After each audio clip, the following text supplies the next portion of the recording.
क्या सन 2018 में छत्तीसगढ़ की मुख्यमंत्री पद की सीट जो है, पद जो है, वो 2161 करोड़ में बेचा गया था?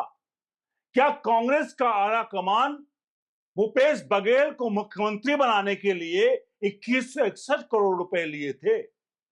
ये बड़ा सवाल इसलिए है क्योंकि हालिया में ईडी की छापेमारी हुई और ईडी की छापेमारी में जो कहानी निकल कर आई वो कहानी ये थी कि 40 लाख शराब की बोतलें जो हैं वो छत्तीसगढ़ से, जब भूपेश बघेल मुख्यमंत्री थे, उनके बेटे के जरिए 2019 से लेकर के 2022 के बीच में 40 लाख पेटियां जो थी वो गायब हो गई।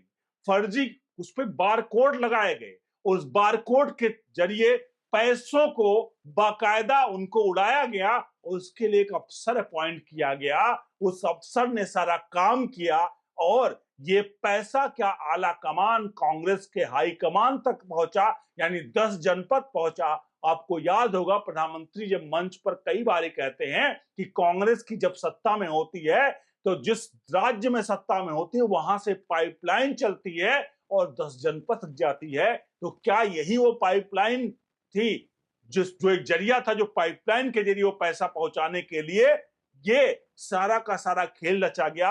और 2161 करोड़ इसलिए कह रहे हैं क्योंकि इस पूरे घोटाले की रकम 2161 करोड़ रुपए है जो सरकारी खजाने तक नहीं पहुंचा, बीच में ही वो गायब हो। नमस्कार, मानस मिश्रा, ओनली न्यूज इंडिया में आप सभी का बहुत बहुत स्वागत करता हूं। आपसे अनुरोध है इस पूरे मामले पर अपनी राय प्रतिक्रिया जरूर दीजिएगा। वीडियो को लाइक करिएगा, लाइक करते समय नीचे हाइप का बटन आएगा तो हाइप भी कर दीजिएगा। हाइप करके वीडियो को शेयर करके अपनी राय प्रतिक्रिया कमेंट बॉक्स में जरूर। चलिए पहुंचते हैं पूरे मामले की तरफ, क्योंकि ये पूरा मामला आपको थोड़ा सा समझना पड़ेगा है क्या। आपने देखा होगा दिल्ली में शराब घोटाला हुआ, जहां पर शराब घोटाला हुआ कैसे, नई आबकारी नीति लाई गई, फिर बाद में उसका यू टर्न लिया गया और बाद में क्या हुआ, केजरीवाल को सत्ता से हाथ धोना पड़ा। और केजरीवाल अब न दिल्ली के रहे न पंजाब के रहे, किसी तरह पंजाब में जाकर अपना वक्त गुजार रहे। बहरहाल छत्तीसगढ़ में क्या हुआ वो थोड़ा सा आप समझ लीजिए कि छत्तीसगढ़ का ये घोटाला जो है, असल में 2017 में जब बीजेपी में के रमन सरकार थी तो रमन सरकार 2017 में नई शराब लिक्कर पॉलिसी लेकर आई। उस लिक्कर पॉलिसी के तहत हुआ ये कि उसमें कई बदलाव किए गए, जिसके तहत उन्होंने क्या किया कि एक सरकारी कंपनी थी जिसके जरिए लोगों को डिस्टिलरी जो उनको डिस्ट्रीब्यूशन का काम सौंपा जाना। लेकिन 2018 में आते आते ये काम पूरा भी नहीं हुआ कि सरकार बदल गई और आ गई भूपेश बघेल की सरकार। और भूपेश बघेल की सरकार आने के बाद ये पूरा का पूरा काम शुरू होता है।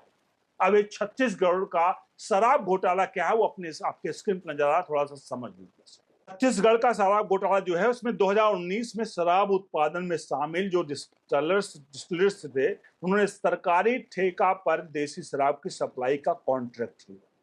आरोप है कि 3 साल में जितनी देसी शराब सप्लाई हुई उसमें से करीब 40 लाख पेटियों का हिसाब नहीं है। सार्वजनिक तौर पर 3880 रुपए प्रति पेटी के हिसाब से शराब बेची गई, पर 40 लाख पेटियां जो थी वो राजस्व सरकारी खजाने में नहीं पहुंचा। इसके चलते छत्तीसगढ़ सरकार को कथित तौर पर 2161 करोड़ रुपए का नुकसान। यानी कि ये था पूरा का पूरा शराब घोटाला क्या है इसके बारे में। अब एक क्या तो समझ में आ गया। अब आखिरकार साहब एक पूरा घोटाला हुआ कैसे वो आपको समझा देते हैं, उसके पीछे का खेल समझा देते हैं, फिर चलेंगे आपको आखिरकार कांग्रेस के आला कमान तक पैसे कैसे पहुंचाए जाते हैं और क्या ये बड़ी डील थी। आपके सामने स्क्रीन पर नजर आ रहा है शराब घोटाला हुआ कैसे। क्योंकि इसकी जांच ईडी कर रही है तो ईडी से ही के मुताबिक घोटाले की यह पूरी साजिश शराब विक्रेता, मंत्रियों और अफसरों के मिलीभगत से।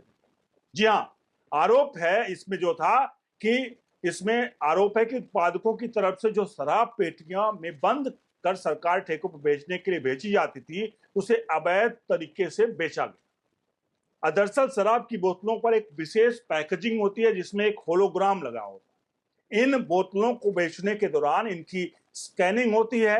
इस तरह बेची गई बोतलों का पूरा रिकॉर्ड दर्ज होता है। आरोप है कि उत्पादों की तरफ से जो माफ करिएगा, हालांकि 2019 और 22 के बीच लाइसेंसी शराब दुकानों में अलग होलोग्राम हटाकर डुप्लीकेट होलोग्राम लगाकर बड़ी मात्रा में अवैध शराब बेची गई। आरोप है कि शराब को स्कैनिंग से बचाने के लिए नकली होलोग्राम लगाया जाता था और इसे स्कैन करने के लिए, दिखावा करने के लिए इसे बेचा जाता था। अब इस मामले में समझिएगा थोड़ा सा नोएडा का कनेक्शन। आप कहेंगे छत्तीसगढ़ का मामला, छत्तीसगढ़ की में सरकार थी तो नोएडा का कनेक्शन क्या है? असल में नोएडा का कनेक्शन जो है वो होलोग्राम वाला। ये जो होलोग्राम वहां लगाए जाते थे, इसकी कंपनी को जो ठेका दिया गया था वो नोएडा की कंपनी, नोएडा की कंपनी का जो ये थे, जिसका कंपनी का नाम जो होलोग्राम के काम करती थी वो prism holography securities film private limited करके थी, जिसको इसका टेंडर दिया गया था। इस कंपनी का जो मालिक था, भले वो नोएडा में काम कर रहे थे, इसका मालिक छत्तीसगढ़ का था। यानी कि छत्तीसगढ़ से, भले नोएडा में काम करती थी लेकिन ऑपरेटर छत्तीसगढ़ से हो रहा था। और पूरा का पूरा खेल इसी होलोग्राम को लेकर के हुआ और नोएडा से ही पूरा का पूरा संचालन किया गया होलोग्राम को लेकर के। होलोग्राम का सारा कुछ यहाँ बनता था और वहां जाकर के इसका काम किया जाता था। अब इस शराब घोटाले के लिए खेला कैसे हुआ वो थोड़ा आपको 4-5 पॉइंटों में समझ में आएगा। आपके सामने स्क्रीन पर नजर आ रहा है। 3 साल तक कैसे हुआ शराब घोटाला। फरवरी 2019 में भारतीय दूरसंचार सेवा आईटीसी के अफसर अरुणपति त्रिपाठी को सीएसएमसीएल का प्रमुख बनाया गया। ये त्रिपाठी साहब मेन जिम्मेदार थे पूरे काम के। समझिए कैसे फरवरी में इनको बनाया जाता, उसके बाद मई 2019 में उन्हें निगम के प्रबंधक निदेशक की जिम्मेदारी भी संभाल ली। ईडी के मुताबिक इसके बाद से सरकारी वेंट्स जो थे वो शराब की अवैध बिक्री शुरू हुई। अवैध बिक्री की मदद के लिए अफसरों ने उस कंपनी को बदल दिया जो शराब की बोतलों में लगाने वाले होलोग्राम यानी उसके असली होने का प्रमाण बनाती थी। वो कंपनी किसको दे दी गई? नोएडा वाली कंपनी को दे दी गई। और नोएडा वाली कंपनी कौन चलाता था? वहीं से ऑपरेट होता था, इसको अपने खुद के राज्य से ऑपरेट होता था। इसकी जगह अब इसके बाद क्या हुआ, इसकी जगह दूसरी कंपनी को होलोग्राम बनाने का ठेका दिया गया। इस कंपनी को असली होलोग्राम बनाने के साथ साथ कुछ नकली होलोग्राम बनाने के लिए भी कहा गया। नकली होलोग्राम को कथित तौर पर सीधे त्रिपाठी को भेज दिया जाता था, जो इसे देसी शराब के उत्पादकों को भेजते थे और यह उत्पादक कुछ बोतलों में असली और कुछ नकली होलोग्राम लगाते थे। इन डुप्लीकेट होलोग्राम के साथ साथ डुप्लीकेट बोतलें भी हासिल की गई, जिनमें शराब भरकर राज्य के वेयर हाउस की जगह सीधे ठेकों में पहुंचाया जाने लगा और 2161 करोड़ रुपए की लूट।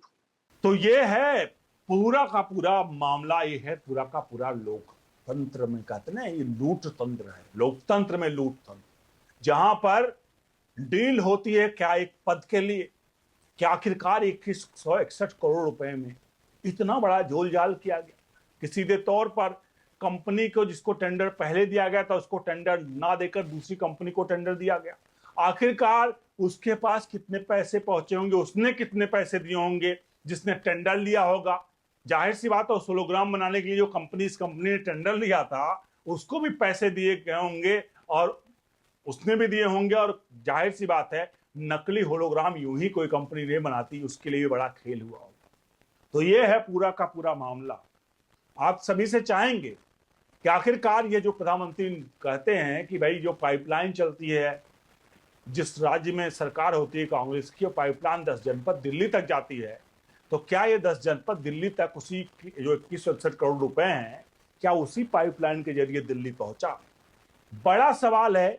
इस सवाल का जवाब कांग्रेस के आलाकमान को देना पड़ेगा, क्योंकि ईडी ने बघेल साहब के बेटे को गिरफ्तार कर लिया और वहां पर ये हो रहा है छत्तीसगढ़ में, वहां पर कि भाई ये जो हुआ है छत्तीसगढ़ में ये राजनीतिक रूप से पूरी तरह से बदला लिया गया है। लेकिन जब ईडी गिरफ्तार कर रही थी तो अगर राजनीतिक बदला था तो अभी तक उनके उस पर को लेकर के कोई सामने क्यों नहीं आए? क्यों कांग्रेस की आला कमान ने कोई या अभी तक कोई प्रेस कॉन्फ्रेंस नहीं की? क्या राहुल गांधी, सोनिया गांधी का कोई वक्तव्य नहीं आया?